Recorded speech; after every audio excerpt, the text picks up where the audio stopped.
News 46 is brought to you by Dennis Hoff for Assembly District 36, a successful businessman who can't be bought, can't be intimidated, and won't sell you out. Paid for by friends of Dennis Hoff.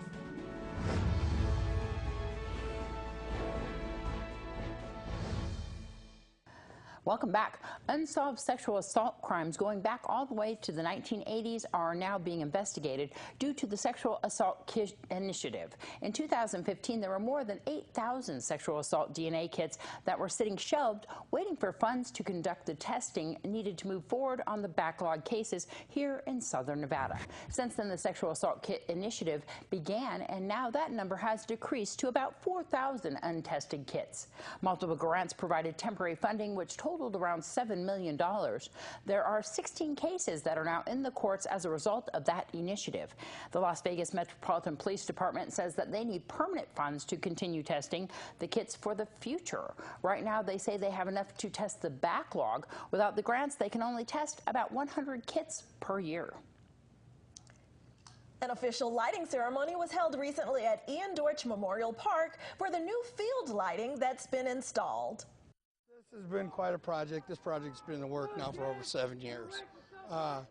And this is not a bigger and better project. These lights, they were put up, like say, 30 years ago. There were wood poles.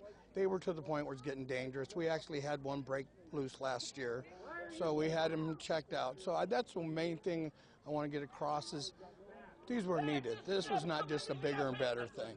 And so when we did this project too, we did little extras like we put in the conduit for scoreboards, a future scoreboard. So anybody wants to donate a scoreboard, they're ready for them. We did fields A, B, and C at Petrick Park with this Musco sports lighting system, and that's what we just put in here at Ian Deutsch, fields 1 and 2. So we removed some existing wooden poles that have been here for about 30 years that were put in by the test site a long time ago that were falling apart and basically unsafe.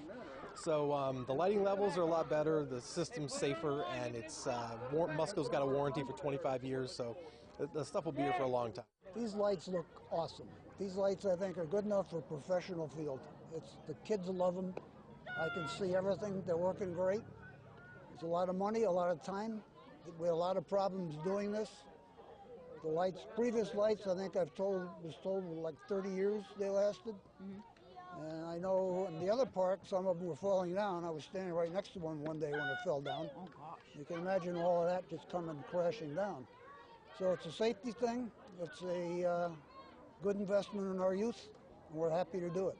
It was a much-needed change here for the baseball community. Since these fields are getting much play, we have a big program this year, so yes, it was much needed. Yeah. Tell me what you think about them compared to the last ones. What's the difference for you? Oh, a world of difference. The lights are brighter. There's the safety factors are all out. There's no dark spots, which makes a big difference. The kids, I mean, it almost looks like daylight out there. That's how good the lights are out. Musco has really taken big steps as far as how they use reflectors and how they use the ballast and the light fixture to maintain a high lumens output. So the end result is the field lighting's higher and the lights last longer and it's just more energy efficient. They seem to come on faster too.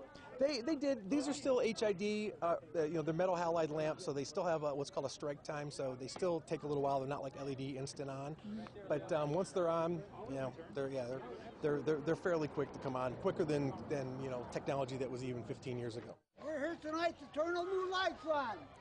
$800,000 worth of lights for these guys.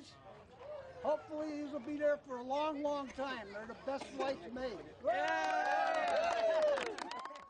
Well, the Prompt Taco Fest is on. The deadline to enter the competition is this Friday. The inaugural Prompt Taco Fest is happening May 5th at Petrick Park from 10 a.m. until 2 p.m. As part of the Wild West Extravaganza, Bluegrass Festival, Melodrama, and Parade, Taco Fest is proud to be supporting the Southern Nye County 4-H Club. Hundreds are planning to attend the Prompt Taco Fest. For more information, you can go to the Prompt Taco Fest Facebook page to enter the competition and to find out more. The 4-hour event features Pahrumph's finest chefs from restaurants, individuals, and teams competing to be the best taco in Pahrump. It's only $25 to have a booth at the Prompt Taco Fest. If you'd like to enter or sponsor the Prompt Taco Fest, the deadline for entries is April 27th. For more information, information, go to Pahrump Taco Fest or give a call 775-299-9992.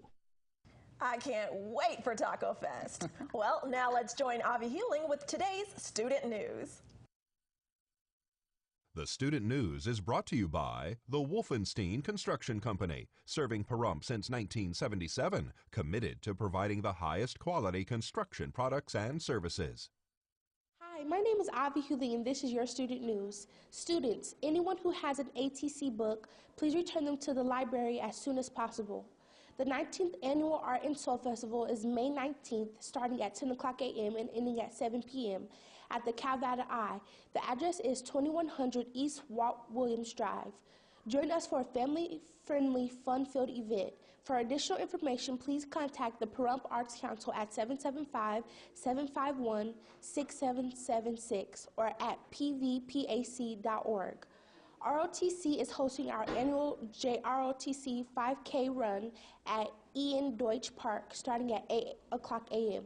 Arrive early and it's $5 to enter. Contact JRTC or Ryan Blankenship for more information. I'm Avi Hewling, and that's your Student News. News 46 Weather Cam is brought to you by Glenn Lerner Injury Attorney's Office in Pahrump. In a wreck, need a check? Call 702-877-1500. Now let's take a look outside at our current conditions through our Glenn Lerner weather cam. Look at that. Looks like the wind is blowing our camera around, but it's a sunny day, a bit overcast, and we'll have a closer look at your forecast with Michael Donahue right after this break.